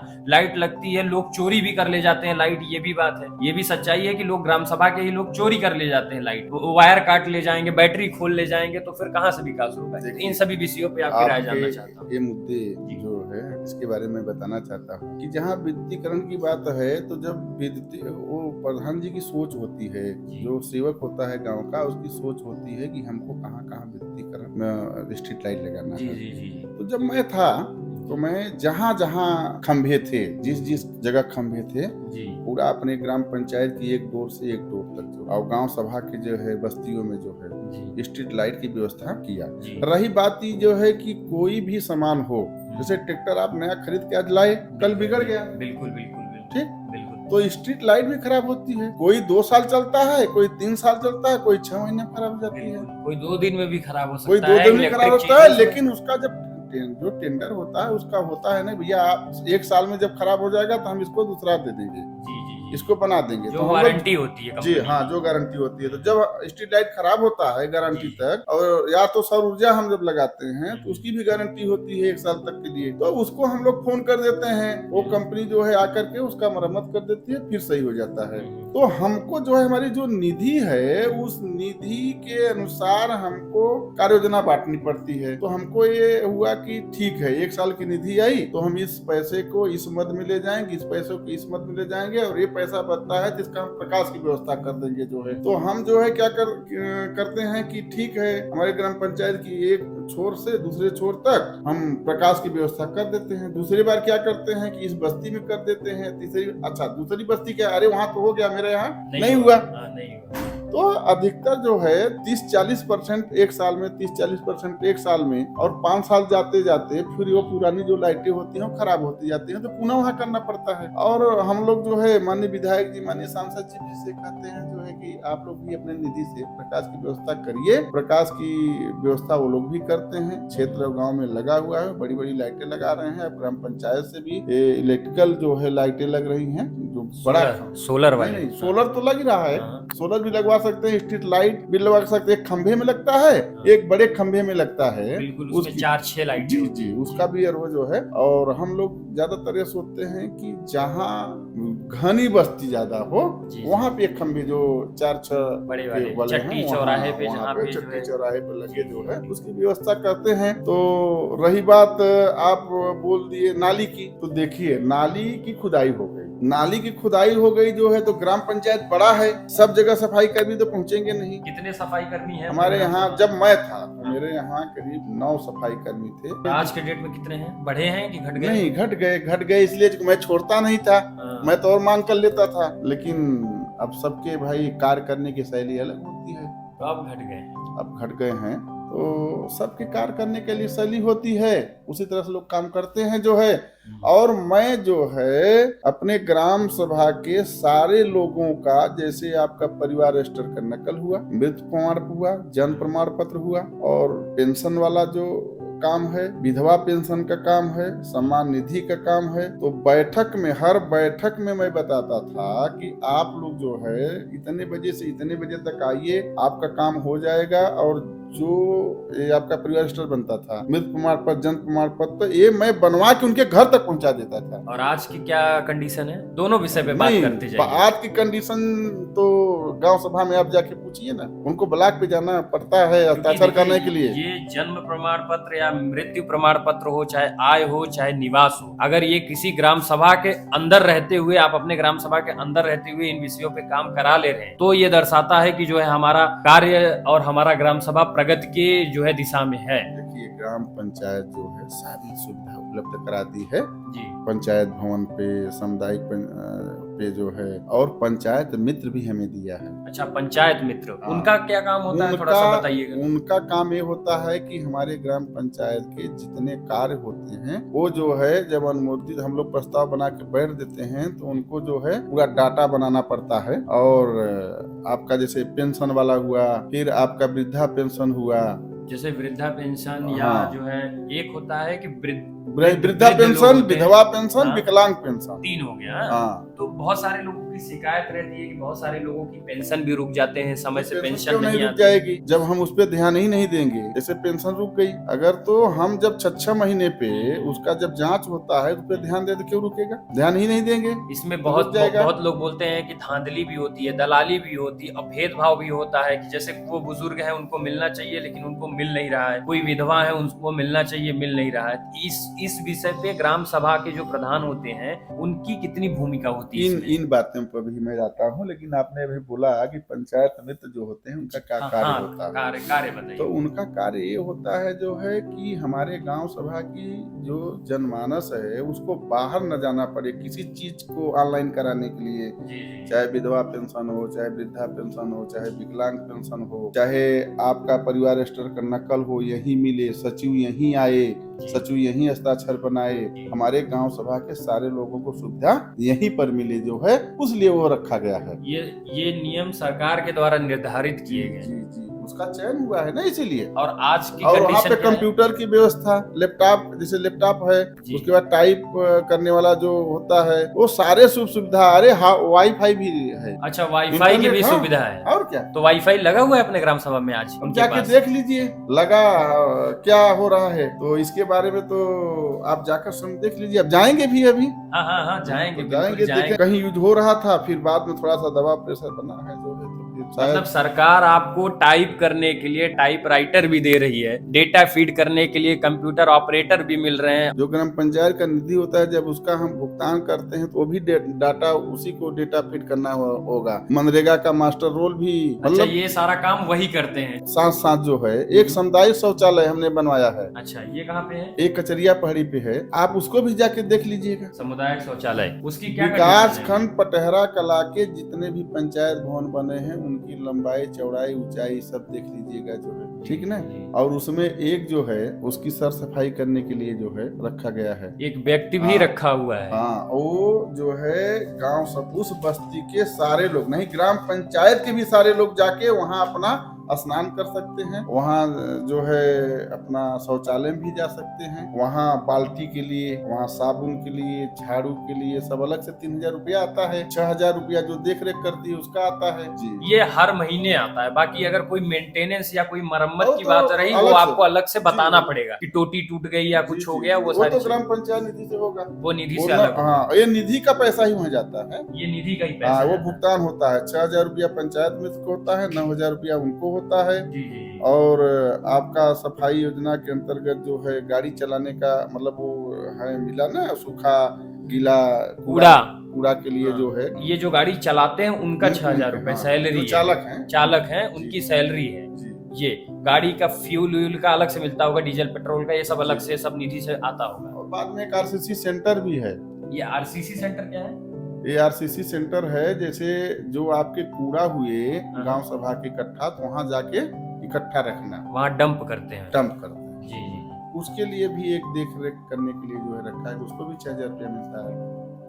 6000 उनकी भी सैलरी बनती है। जी। तो सरकार मतलब सरकार के साइड से कोई कमी नहीं है। हमारे साथ पूर्व प्रधान जी हैं, हमारे चाचा जी हैं, ये सारी चीज आपको बता रहे हैं। आप समझ सकते हैं कि कहाँ पे कितना पैसा आता है और इससे आप अनुमान लगा सकते हैं कि आज के डेट में, अभी 2026 चल रहा है, जनवरी महीना खत्म हो गया, अभी फरवरी है, आज 1 फरवरी है। तो आज के डेट में आप जान सकते हैं कि आपके ग्राम सभा में इन विषयों पे कहाँ कहाँ काम हो रहा है और इन पैसों का कहाँ पे उपयोग किया जा रहा है। बाकी आपका काम है, आप ये बता सकते हैं कि कितना कितना फंड किसके किसके लिए आता है। जी। और रही बात जो है नाली, तो देखिए ऐसा है, जो चीज बनेगा उसमें कचरा तो आएगा ही, तो उसको मनरेगा है, मनरेगा के द्वारा हम नाली की सफाई कर सकते हैं, मनरेगा द्वारा नदी की सफाई करवा सकते हैं, बंदी तालाब की सफाई करवा सकते हैं। जब मैं था तो करवाता रहता था। तो सफा कराने के बहुत से तरीके हैं। सफाई कर्मी हर जगह, बहुत नालियां हैं, बहुत बंदे, सब जगह तो जाएंगे नहीं। ये सारे काम स्वच्छ भारत मिशन के तहत आप कर सकते हैं, है ना? लेकिन आपकी जब करने की मंशा होगी तब कर सकते हैं। जैसा कि आपने जन्म प्रमाण पत्र, मृत्यु प्रमाण पत्र, आय जाति निवास के बारे में बता दिया, घर पहुंचवाने का काम करते थे कि सारा काम आपके ग्राम सभा के अंदर ही हो जाएगा, आपको बाहर नहीं जाना पड़ेगा। यहाँ तक कि सरकार आपके ग्राम सभा के लिए जो है वाईफाई की भी सुविधा दे रही है ना? मैं जब था तो गर्मियों के दिनों में जो है पेयजल की बड़ी समस्या होती, 2 टैंकर रखा था। अच्छा, 2 टैंकर से आप पानी सप्लाई करते? हाँ, और वो भी भुगतान नहीं लेता था, ग्राम पंचायत के किसी निधि से भुगतान नहीं लेता था जी। मैं अपने जो है पैसे से जो है लोगों के पास जो है बस्तियों में पानी पहुंचाता था। और किसी के घर शादी हो गया, विवाह हो गया, जो है किसी के यहाँ आकस्मिक मौत हो या तो किसी तरह का मौत हो, तो वहां से जो है ट्रैक्टर से पानी पहुंचवाता था और टैंकर वहीं छोड़ देता था। बाद में टैंकर भेज करके जो है वहां से टैंकर मंगा लेता था, फिर दूसरे जगह जाता था और किसी परिवार से पैसा नहीं लेता। कोई 1 रुपए इसके लिए आपके द्वारा नहीं लिया गया किसी से? और जिसकी मृत्यु हो जाती थी, मैं एक गाड़ी भी देता था कि वो घाट तक जाए, जो है हमारे शव को वहां लेके जाए, वहां से आए, जो है वो भी पैसा मिल देता था। जो मतलब एक अच्छे जनसेवक के रूप में आप उस टाइम पे काम मेरे परिवार का है ना, हमारे परिवार का है, तो फिर देख रेख कौन करेगा? और जो भी सहयोग, जो है लोग कहते थे कि हमको प्रधान जी ये दिक्कत है, तो उसका भी मैं सहयोग करता था। जो शिक्षा के बारे में आपकी क्या राय है? शिक्षा और स्वास्थ्य 2 ऐसे विषय हैं जो बहुत महत्वपूर्ण हैं आज के समाज में। तो शिक्षा के बारे में सबसे पहले बताइए कि स्कूल जो होता है, वहाँ पे जो प्राइमरी टीचर होते हैं, उनके अलावा प्रधान जी का स्कूलों में क्या रोल होता है? सिर्फ मिड डे मील जो होता है उसी में बस रोल होता है, या उसके अलावा और कोई विषय होता है जिसमें रोल होता है? और स्वास्थ्य समुदाय, हर ग्राम सभा में एक स्वास्थ्य समुदाय बनाया जाता है, उसकी जो है आज की डेट में क्या स्थिति है और आपके टाइम पे क्या स्थिति थी? देखिए, ऐसा है कि प्रधान ग्राम पंचायत का अध्यक्ष होता है, और जो ग्राम पंचायत में जो जितने भी कार्य हो, चाहे शिक्षा हो, चाहे स्वास्थ्य हो, जो भी कार्य होंगे, जो है तो अध्यक्ष तो वही प्रधान जी रहते हैं। जी जी जी। तो प्रधान जी के देख रेख में ही सारे कार्य होते हैं। जैसे आपका अध्यापक हो गया, जी जी, वो सचिव होता है, प्रधान अध्यक्ष होता है, एसएमसी होता है, एसएमसी का अध्यक्ष जो होता है वो ग्राम पंचायत में जो विद्यालय में बच्चे पढ़ते हैं उनके घर का ही होता है। लेकिन वो अध्यक्ष और सचिव होते हैं, लेकिन फिर भी देखरेख प्रधान के ही द्वारा किया जाता है जी। और एमडीएम में प्रधान अध्यक्ष होता है और सचिव अध्यापक होता है जी। तो पूरे विभाग की देखरेख प्रधान द्वारा ही होता है। तो जहाँ शिक्षा की बात के बारे में आपने बोला, तो हम ग्रामवासियों से सबसे पहले यह कहना चाहेंगे कि आप लोग प्राइमरी विद्यालय में बच्चों को भेजिए, क्योंकि वहाँ शासन ने जो है उनको खाने की सुविधा दिया है, उनके बैग की सुविधा दी, उनके कपड़ों की सुविधा दिया, जूता मोजा की सुविधा दिया है। तो आप लोग विद्यालय ज्यादा से ज्यादा जो है अपने बच्चों को विद्यालय में प्राइमरी में भेजिए, एडमिशन कराइए। वो आगे बच्चे जाके अपर प्राइमरी में जाएंगे और वहाँ सारी सुख सुविधा है। साथ ही जो है मैं अध्यापकों से कहना चाहता हूँ कि वो अच्छे ढंग से पढ़ाएं। घंटी बाई घंटी जो है शिक्षकों की थोड़ा सा कमी है, घंटी बाई घंटी पढ़ाई नहीं हो सकती है, क्योंकि आप समझ लीजिए 1 से 5 तक कक्षाएं हैं, 8 घंटियां चलाना है, और 6 से 8 तक विषय इतने हैं, तो कम से कम 6 टीचर तो अपर प्राइमरी में और करीब 4 टीचर जो है प्राइमरी विद्यालय में होना चाहिए। इसके समाधान के बारे में समाधान के लिए हम लोग जो है नहीं, हम लोग चिट्ठी लिखते हैं, हम लोग कहते हैं कि नहीं विद्यालय पे और जो है अध्यापकों की कमी है, भेजिए जो है, जिसे शिक्षा जो है कि पढ़ाई लिखाई भी अच्छा हो और शिक्षा स्तर का बढ़े जो है। लेकिन मैं अपने कार्यकाल में क्या करता था, मैं वीडियोग्राफी कराता था। मैं गाँव के जो है एक व्यक्ति को रखा था और हाँ, सारे विद्यालय में मैं स्वयं जाता था और एमडीएम चेक करता था, बच्चे चेक करता था, हाजिरी चेक करता था और वीडियोग्राफी कराता था। और जो अध्यापक भाई कहता था कि आप लोग पढ़ाइए, बच्चों को निकालिए, आपका भी काम है, हम भी जाएंगे गांव में, कहेंगे जो भी अध्यापक जो है अगर मनमानी का काम करता था तो हम सब कहते थे कि आपको हमारे ग्राम पंचायत में रहने की जरूरत नहीं है, आप जाइए जो है आप दूसरे ग्राम पंचायत में। पहले तो हम उनको मौका यही देते थे कि आप यहीं सुधरिए जो है, यहीं अच्छे ढंग से पढ़ाइए जो है, और काम भी करते थे, पढ़ाते भी थे जो है, और वीडियोग्राफी जब कराता था तो उसमें सजा जाता था। जैसे कि अगर स्वास्थ्य के बारे में बात किया जाए तो गांव में टीकाकरण हो विषय या फिर छोटी मोटी बीमारियां हो, उन सभी के इलाज के लिए ग्राम सभा में हमारे क्या प्रावधान है और क्या सुनिश्चित किया गया है कि लोगों की छोटी मोटी इलाज के लिए यहाँ पे स्वास्थ्य केंद्र बनाए गए हैं, आपका यहाँ पे इलाज किया जा सकता है? देखिए ऐसा है, हर हमारे ग्राम पंचायत में आशा लगी हुई है जी, एनएम लोग हैं, लोग हैं, सुपरवाइजर लोग हैं, वो हर अच्छा, अपने ग्राम सभा में कितने आशा लोग हैं? हमारे यहाँ 4 आशा हैं, 4 आशा, एक एनएम है, और सुपरवाइजर भी हैं, साथ साथ आंगनबाड़ी भी लोग हैं। आंगनबाड़ी, उस पे भी विषय पे बात करेंगे। ये तो ये लोग भी सहयोग करती हैं ना टीकाकरण में। अच्छा, क्योंकि वो सबसे पहले जो बच्चा जन्म लेता है तो आंगनबाड़ी का भी देख रेख उसमें रहता है ना, तो आंगनबाड़ी भी इनका सहयोग करती है। क्योंकि बच्चों को 3.5 साल से 6 साल तक सरकार ने निर्णय लिया है कि 3 साल से 6 साल तक बच्चे जो है आंगनबाड़ी में रहेंगे, और जब कक्षा 1 में एडमिशन कराएंगे तो उनकी उम्र 6 साल से कम नहीं होनी चाहिए। तो आज के डेट में ऐसा कुछ तो दिखता नहीं है, हमें भी नहीं दिखता। आंगनबाड़ी में कहाँ बच्चे हैं? नहीं, देखिए ऐसा है कि सबका अलग अलग कार्य करने का शैली होता है। जब मैं था तो मैं जो है प्रत्येक दिन जैसे विद्यालय चेक करता था तो आंगनबाड़ी भी चेक करता था, बैठके बुलाता था, जितनी भी बैठके होती थी सब में लोग आती थी,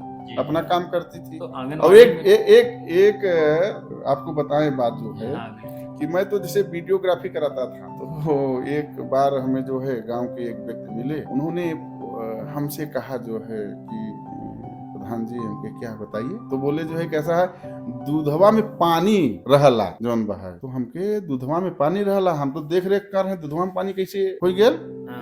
ये जो मिड डे मील वाला होता है एमडीएम के, तो एक व्यक्ति, नाम मैं नहीं बताना चाहता, नहीं, ठीक है आप, लेकिन मैं जब जा रहा था तो उनसे दुआ सलाम हुआ, तो बोले जो है कि प्रधान जी दूध में तो पानी था, तो हम कहे दूध में पानी था, हम तो रोज वीडियोग्राफी कराते हैं, तो आपको कैसे मालूम हो गया? कैसे मालूम हुआ? तो बोले जो है कि अरे 1 लोटा जो है मुझे मिला था जो है, तो हम कहे आपको 1 लोटा मिल गया, तो 1 लोटा जब आप ही को मिल गया तो पानी नहीं रहेगा तो क्या रहेगा? 1 लोटा जब आपको मिल गया तो 1 लोटा पानी वो लोग डालेंगे ना। तो दादाजी आप जो है 1 लीटर 1 लोटा हमसे दूध ले लीजिएगा, लेकिन विद्यालय पे लेने मत जाइएगा, वो बच्चों का दूध है। और मैं तो जब वीडियोग्राफी कराता था तो फल के दिन फल, मीनू के अनुसार, अच्छा, दूध के दिन जो मेन्यू सरकार के द्वारा जी था। और मैं जाके अपने सामने बंटवाता था, 100 ग्राम बच्चे को जाना है तो 100 ग्राम बच्चे को जाना है, फल इतना मिलना है तो मिलना है, जो है मेन्यू के अनुसार भोजन बनवाता था, और जितने बच्चे आते थे उतना दिन ही आते। जैसे आंगनबाड़ी के बारे में थोड़ा सा बताइए कि इनका कार्य क्या होता है, और आंगनबाड़ी में जो है सरकार के द्वारा भी बहुत सारी सुविधाएं आती हैं गर्भवती महिलाओं के लिए, छोटे बच्चों के लिए, उसके बारे में थोड़ा। जैसे आपने कहा ना गर्भवती, जब से पेट में बच्चा आ गया किसी भी हमारे परिवार के लोगों को, तो आंगनबाड़ी का रोल वहीं से शुरू हो जाता है, प्रारंभ हो जाता है। उनके लिए जो है भारत सरकार ने जो है सामग्री उपलब्ध कराया है। घी हुआ, चना हुआ, मटर हुआ, दरुआ हुआ, ठीक जी। तो उनको जो है जो सामग्री उपलब्ध करा है वो सामग्री वहाँ जाता है, जैसे अच्छे बच्चों का अच्छे से विकास हो तो सामान मिलता था। अच्छा ये बताइए, आप बताएं घी बताएं और भी अदर चीजें बता दिए, लेकिन मुझे भी लगता है, क्योंकि मैं भी तो ग्राम सभा का जो है निवासी हूँ और सदस्य हूँ, मुझे नहीं लगता कि आंगनबाड़ी से लोगों के घर ऐसा कुछ जाता है जो गर्भवती। देखिए आपको मैं बताना चाहता हूँ कि मैं अपने कार्यकाल में सब जगह बंटवाता। अभी की क्या कंडीशन है हमको नहीं पता, लेकिन देखते हैं कि महिलाएं हमारे गांव की जाती हैं, बढ़ता है, दरुआ लेके आती हैं, सामान लेके आती हैं, लेकिन सबको क्या क्या मिल रहा है तो हम तो वहाँ रहते नहीं है। अपने गांव में कितनी आंगनबाड़ी? हमारे ग्राम सभा में 4 आंगनबाड़ी है। 4 आंगनबाड़ी कभी कभी मिलती भी हैं, चाचा जी नमस्कार, तो हम उनको कहते भी रहते हैं देखिए जैसे काम आप लोग अच्छे से कर रहे थे अच्छे से करिए भी। हमारा जो एरिया है, ये एरिया पानी के मामले में बहुत जो है पानी से ग्रस्त एरिया है बोल सकते हैं, क्योंकि यहाँ पे बहुत पानी की समस्या रही है। तो सिंचाई के पर्पज से अगर बात करें तो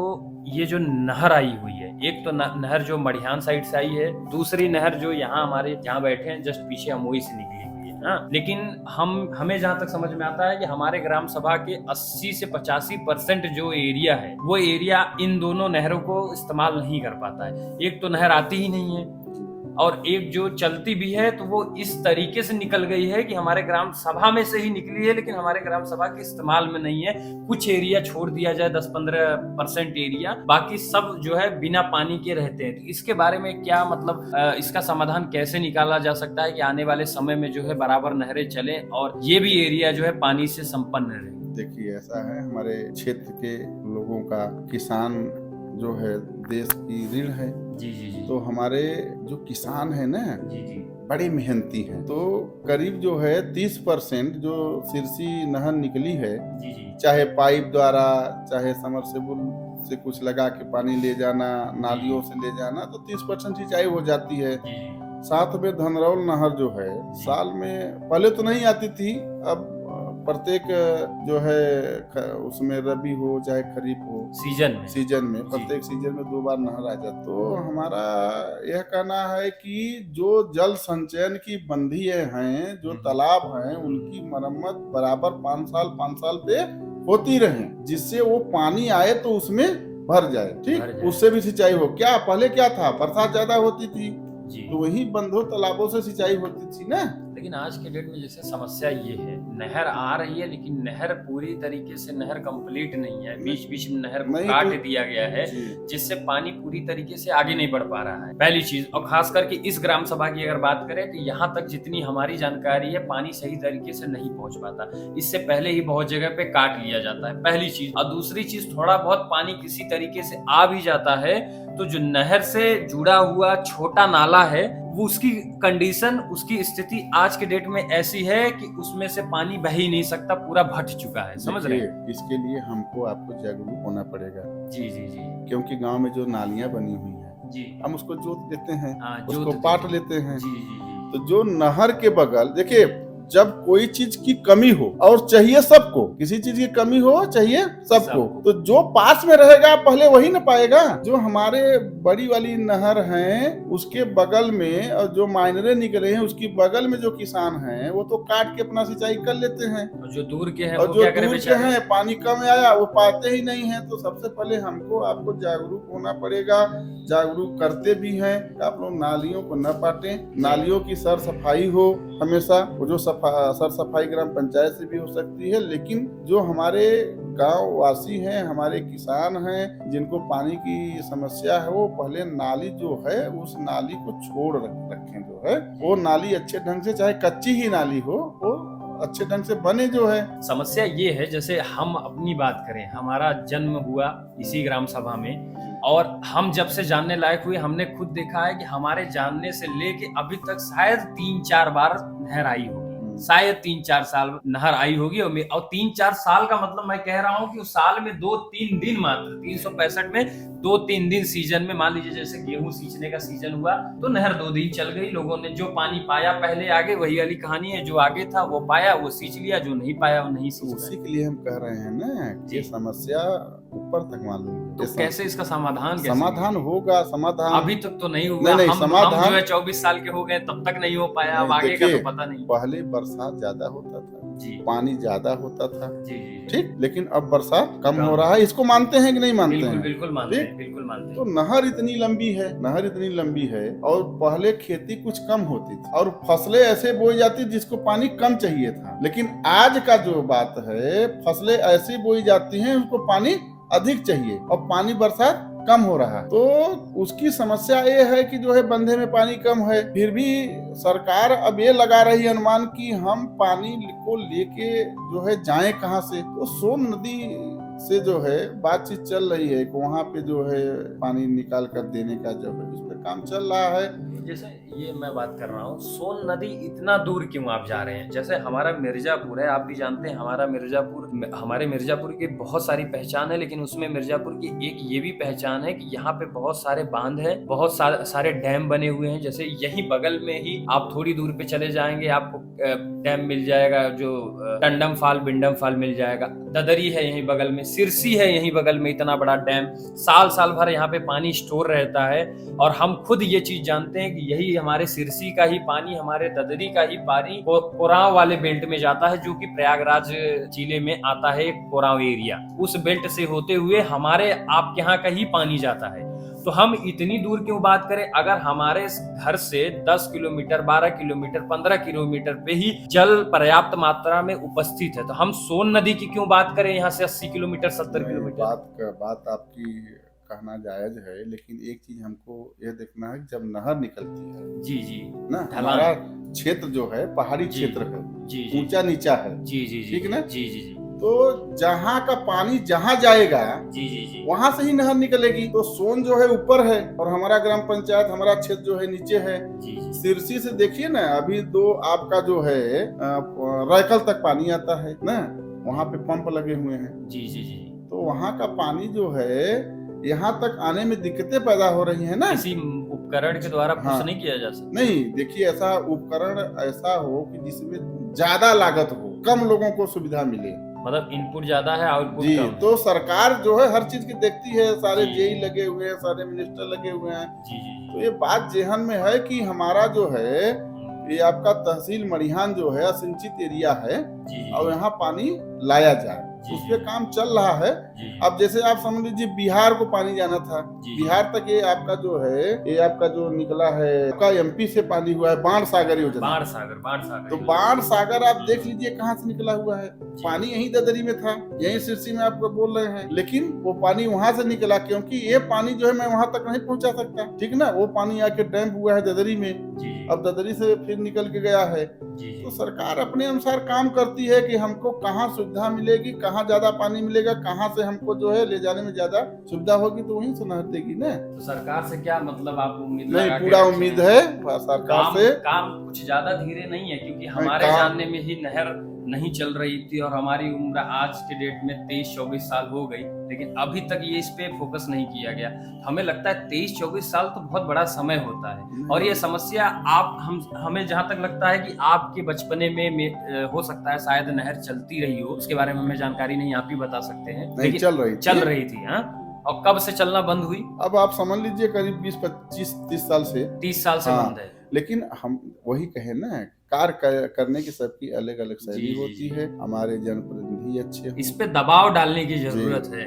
हम लोग एक बार किए थे ना, अच्छा, कि पानी नहीं तो वोट नहीं। हाँ, तो क्या समाधान? पूरा जो है हम मेरा पूरा एरिया जो है वोट नहीं दिया था। ये बात जो है लखनऊ तक गई, उसी के बाद सब काम और जो है बारे में सोचने लगे। वहाँ से आए आपके ओम प्रकाश मंत्री जी थे, जो है सिंचाई मंत्री। अच्छा, वो पूरा जो है अपना नापी ओपी कराए सिरसी नहर का पानी ऊपर ले जाने के लिए, लेकिन नहीं हो पाया। लोग बोले बहुत नीचे है। तो वही हम लोग जो है कि भैया हम लोग वोट नहीं देंगे, आप लोग पानी की सिंचाई की व्यवस्था नहीं करेंगे। जो है पूरा एरिया वोट, एक भी वोट नहीं पड़ा था, ये भी मान लीजिए आप। वोट नहीं पड़ा? नहीं, वोट ही नहीं पड़ा। मतलब लोगों में यूनिटी है, हाँ, यूनिटी है और सब मांग कर रहे हैं। तो अब तो 2026 चल गया, एक बार फिर से ऐसे मुहिम चलाइए ना इस एरिया के लिए। नहीं, अभी चुनाव बीत जाता है, चुनाव के बाद इस बारे में हम जो है सारे ग्राम पंचायत के प्रधान जी लोगों से बैठकर, अगर मैं चयनित होके आया नहीं आया जो है वो बात अलग है जी। लेकिन देखिए, एक होता है ना पद होता है, और एक पद नहीं होता है जी। तो पद नहीं है तो हम अपनी मांग करेंगे, लेकिन एक पद पे रहकर मांग करेंगे तो असर अलग पड़ता है ना जी। पद होता क्या है, जैसे आपके पास पद नहीं है तो लोगों से आप गुजारिश कर सकते हैं, तब आप सिर्फ अनुरोध करते हैं, लेकिन आपके पास पद है तो आप अनुरोध नहीं करते, आप मांग करते हैं। तो ये दोनों में अंतर है चीजों। तो बहुत सारी चर्चा हो गई, थोड़ा सा मैं एक और विषय पे बात करना चाहूंगा, जो आज के युवा हैं। आज के बहुत सारे युवा ऐसे हैं जो राजनीति से बहुत दूर रहना चाहते हैं। उन्हें लगता है कि जो है राजनीति बेकार चीज है, इससे दूर रहना चाहिए वो। जबकि आलोचना की बात जब आएगी, किसी काम को लेके आलोचना की बात आएगी, चाहे वो छोटे स्तर पे हो चाहे बड़े स्तर पे, तो आलोचना में वो भर चढ़ के वो उसमें जो है अपना सहभागिता करते हैं कि हाँ ये चीज खराब है, ये गलत है। लेकिन जब काम करने का पर्पज आता है तो वहां कहते हैं ये राजनीति है, इससे दूर रहेंगे। इसमें आपकी क्या राय है? नहीं, देखिए, ऐसा है कि हमारे जो युवा पीढ़ी है, मैं उनसे अनुरोध करना चाहता हूँ कि पहले तो अच्छे ढंग से पढ़ाई करें, और सबकी एक ही इच्छा होती है कि हम सरकारी नौकरी में हो जाएं, अच्छे पद पे हो जाएं, ठीक। और कुछ लोगों का शुरू से ये होता है कि नहीं हम राजनीतिक क्षेत्र में जाएंगे, तो फिर भी शिक्षा बहुत जरूरी है। जी जी। वो शिक्षा जाए, शिक्षा ग्रहण करें जो है। और मैं उनसे अनुरोध करता हूँ कि जिनकी जिसमें रुचि हो उस पर सफलता प्राप्त करें। और युवाओं से मैं अनुरोध करता हूँ कि वह आए, राजनीति में आए, क्योंकि ये परिवर्तन ही विकास है। जी जी, परिवर्तन ही विकास है। कोई युवा आए, बीच में आए, ग्राम पंचायत का चुनाव लड़े, क्षेत्र पंचायत का चुनाव लड़े, और MP MLA का चुनाव लड़े, प्रमुख का चुनाव लड़े, और नई सोच के साथ, नई ऊर्जा के साथ जो है क्षेत्र का विकास करे, और मुझे खुशी मिले। जैसे कि आप जानते हैं कि 2026 का चुनाव अभी नजदीक है और आप पूर्व प्रधान भी रह चुके हैं, तो उसके नाते आप जो है जनता को क्या संदेश देना चाहेंगे कि जब चुनाव आए और जनता अपने प्रतिनिधि को चुने, ग्राम प्रधान का चुनाव हो, तो उस टाइम जनता ये देख के जो है चुनाव करे कि ये हमारे जात के हैं या हमारे जात के नहीं हैं, या अदर और भी चीजों पे ध्यान रखे कि उनकी योग्यता के बेसिस पे, योग्यता के हिसाब से उनका चयन किया जाए कि हाँ ये व्यक्ति ऐसे हैं जो हमारे ग्राम सभा का विकास करेंगे और हमारे ग्राम सभा को यहाँ से यहाँ ले जाने का काम करेंगे। देखिए, मैं अपने ग्रामवासियों, अपने परिवार से कहना चाहता हूँ कि आप योग्यता के अनुसार उनका चयन करें, जिससे हमारे ग्राम पंचायत का संपूर्ण विकास हो सके। जात भेद भाव, धर्म, मजहब से उठकर वोट देना है, ठीक ना? जी जी जी। क्योंकि जो भी चयनित होके आएगा वो आपके परिवार का होगा, तो आप वोट उन्हीं ही करिए जो है। जैसा मान लीजिए जनरल सीट हो गया, अनुसूचित सीट हो गया, पिछड़ी सीट हो गया, तो उसमें जो उम्मीदवार हैं जो आपको अच्छा लगे कि नहीं ये ही गांव के विकास करना। देखिए, बहकावे में न आए, बहकावे में न आए कि कोई जो है फालतू मुद्दा उठा रहा है, जैसे कह रहा है कि हम पट्टा करेंगे। तो ग्राम पंचायत हमारा जो अमोई पुरवा है, अभी उसके राजस्व गांव अमोई जो है अभी चकबंदी चल रही है। अच्छा अच्छा। तो बहुत से लोग जो है ये कह रहे हैं कि हम पट्टा करेंगे, पट्टा करेंगे। मैं पट्टा नहीं करता, लेकिन अधिकार ही नहीं है कृषि पट्टा करने का। चकबंदी प्रक्रिया चल रही है ना, पट्टा नहीं होगा। कोई कह रहा है जो है कि यहाँ से पट्टा कर देंगे। मैं अपने ग्रामवासियों से, भाई बहनों से, नौजवानों से अनुरोध करता हूँ कि किसी के बहकावे में न आए। जो भी सीट हो, जो अच्छा प्रत्याशी हो, जो गांव का सर्वांगीण विकास कर सके, संपूर्ण से विकास कर सके, उनको आप चयनित करिए जो है, उनको वोट दीजिए जो है। चाहे किसी का कास्ट धर्म से नहीं मतलब है। मान लीजिए अनुसूचित क्या गया, तो अनुसूचित जाति के लोग लड़ेंगे, उसमें भी काम करने वाले होंगे। पिछड़ी का हो गया, पिछड़ी में लड़ेंगे। कहने का मतलब ये, आप योग्यता देख के अगर आप अपने ग्राम सभा का विकास चाहते हैं, अगर ग्राम सभा का विकास होगा तो आपका भी विकास होगा। ये मत सोचिए कि ग्राम सभा का विकास होगा तो आपका नहीं होगा। आपके विकास से हो सकता है ग्राम सभा का विकास ना हो, लेकिन ग्राम सभा के विकास से आपका विकास जरूर होगा। तो ये चीज ध्यान रखें, जब आप अपना जो बहुमूल्य मत है, अगर वो मतदाता हैं आप और मतदान करने जा रहे हैं, तो योग्यता देखते हुए ही सामने वाले उम्मीदवार को वोट दें। आज की जनता ये बोलती है कि प्रधान जी लोग चुनाव जीतने के बाद बदल जाते हैं, अपने वादे किए हुए भूल जाते हैं, और साथ ही साथ जो नए नए उम्मीदवार आते हैं उनको आप क्या संदेश देना चाहेंगे? इस फंड जो आता है उसका सही तरीके से कैसे इस्तेमाल कर सकते हैं अपने ग्राम सभा के विकास में? मैं उन लोगों से अनुरोध करता हूं, अगर वो जीत के आते हैं तो अच्छे ढंग से काम करें, जनता के बीच में जाएं, उनकी समस्याओं को देखें। जी जी। और जो फंड आता है उनका सही से उपयोग करें। मैं उनसे अनुरोध करता हूं और आशा करता हूं कि वो आए और गांव का, क्षेत्र का विकास करें। तो ये बात अब यहीं पे खत्म करते हैं, क्योंकि बहुत लंबी बातचीत हो गई। उम्मीद है ये वीडियो पसंद आया होगा आप सभी को। एक चीज इस वीडियो से, ये बातचीत करने से एक चीज तो कंफर्म होती है, ये क्लियर होती है कि जो ग्राम सभा का विकास है वो सिर्फ प्रधान जी लोगों के हाथ में नहीं है। ये यहाँ की जो जनता है, जो यहाँ के रहने वाले लोग हैं, उनकी जागरूकता के ऊपर भी निर्भर करता है। अगर आप जागरूक हैं तब तो आप अपने ग्राम सभा का विकास करवा पाएंगे और सामने प्रधान जी लोगों से सवाल पूछ पाएंगे। आप ऐसे समझिए, आपके ग्राम सभा से संबंधित हर वो विषय जो आपके ग्राम सभा के निहित में आता है, उस हर एक विषय पे प्रधान जी जिम्मेदार होते हैं, क्योंकि प्रधान जी ऐसा कह रहे हैं कि इनके ग्राम सभा के अंदर जो भी चीजें होती हैं उनका कार्य इनके ही द्वारा किया जा सकता है। तो आप हर उस विषय के लिए प्रधान जी से सवाल पूछ सकते हैं, बातचीत कर सकते हैं, अपनी राय रख सकते हैं जो आपके विकास से जुड़ी हुई बात है या विषय है। देखिए सम्राट जी, आप हमारे यहाँ आए और आपने समय दिया, उसके लिए आपका धन्यवाद।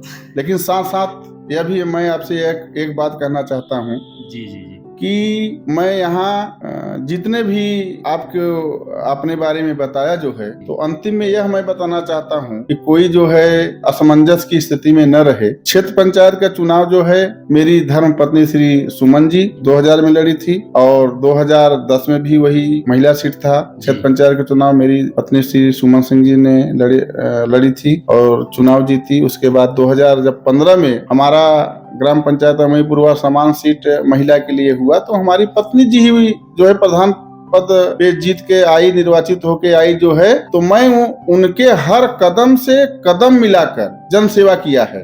जी जी जी जी जी। और पद पर वही रही हैं, मेरे हर कदम के साथ वो भी चली, मैं भी उनके साथ चला। जो विकास हुआ है जो जन सेवा का कार्य हुआ है, उनकी जो है सहभागिता उतनी है जितनी मेरी है। जी जी, क्योंकि पद पे वो थी तो काम तो सब सारा उन्हीं को करना था। मैं तो जो है सहयोग किया हूँ ना, क्योंकि मुझे लड़ने का कभी चांस ही नहीं आया। समान सीट पुरुष में कभी आया ही नहीं अभी तक। तो सीट जो भी आई समान वो महिला सीट थी, तो ही चुनाव जीत कर आई जो है और अपना काम की। और उनके हर काम कराने में हमने जो है उनका सहयोग किया, गांव के विकास कराने में हमने सहयोग किया। इसलिए मैं आपको अंतिम में बता दे रहा हूं कि कोई जो है या असमंजस की स्थिति में न रहे जो है कि मैं कभी चुनाव जो है जीत कर किसी पद पे रहा हूं। मैं सिर्फ जन सेवा किया हूं, क्योंकि मेरी पत्नी जी आज आप आए हैं तो है नहीं, इसलिए जो है हमें आपके साथ बैठना पड़ा। नहीं तो वही आपके साथ जो है बैठ के सारा वार्तालाप करती। जी बिल्कुल बिल्कुल बिल्कुल। तो बस आज के वीडियो में यही था। उम्मीद है वीडियो पसंद आया होगा। आज हमारे साथ थे अमोईपुरवा के पूर्व प्रधान श्री अक्षय सिंह जी उर्फ कप्तान सिंह जी, और आप इनको जानते ही होंगे। बाकी आपकी राय कैसी रही इस वीडियो के बारे में, आपकी जो भी राय है वो आप कमेंट में लिखिएगा। मैं बिल्कुल सारे कमेंट को अच्छे से पढ़ूंगा और उसका उत्तर देने की भी कोशिश करूंगा। जो भी राय होगी, अगर आप कोई पॉजिटिव है, सकारात्मक सोच है तो वो भी लिख सकते हैं। कुछ सुझाव देना चाहते हैं तो वो भी दे सकते हैं वीडियो के माध्यम से। पुनः जो है आप से कहना चाहता हूँ, जो आप आए मैं उसके लिए आपको धन्यवाद देता हूँ। और साथ में साथ अपने ग्रामवासियों को मैं पुनः सादर प्रणाम करता हूँ। और आप लोग जो है अच्छे से अपने परिवार, हम जो है जो सब सारे परिवार हैं, अच्छे अपन लोगों का ख्याल रखें। आप लोग भी जो है ग्राम पंचायत में विकास की एक डोर हैं, आप लोग सहयोग करें। धन्यवाद। जय भारत, जय हिंद। तो उम्मीद है 2026 के अप्रैल चुनाव में आप अपने ग्राम सभा के लिए एक सही और मजबूत उम्मीदवार का चयन करेंगे और अपने ग्राम सभा का मुखिया बनाएंगे। ठीक है, इस वार्तालाप को यहीं बंद करता हूं। मैं हूं सम्राट और आप देख रहे हैं सम्राट सफरनामा। उम्मीद है ये वीडियो आपको पसंद आई होगी, इससे आपको कुछ सीख मिलेगी। अगर लगता है ये वीडियो हर जन तक पहुंचनी चाहिए, हमारे ग्राम सभा के लोगों तक, तो कृपया इस वीडियो को हर घर तक पहुंचाइए, जिससे लोगों के अंदर जागरूकता की भावना आए और लोग अपने ग्राम सभा के विकास के बारे में जाने समझे। और बस यही है, आप जहां भी हैं खुश रहिए, मस्त रहिए, स्वस्थ रहिए, अपना ख्याल रखिए। मिलता हूं फिर एक नए वीडियो के साथ। जय हिंद, जय भारत। आपका बहुत बहुत धन्यवाद कि आपने समय दिया हमें और आपसे मैं वार्तालाप कर पाया, ग्राम सभा के बारे में जो भी सवाल हमें समझ पाए। और ये हमारी पहली वीडियो है, ये भी हम क्लियर करना चाहेंगे ग्राम सभा से रिलेटेड। अगर लोगों का प्यार इस पे मिला तो ये सीरीज और आगे धीरे धीरे चलती रहेगी और सबसे सवाल होगा और हमारे ग्राम सभा का विकास होगा। बहुत बहुत धन्यवाद आप सभी।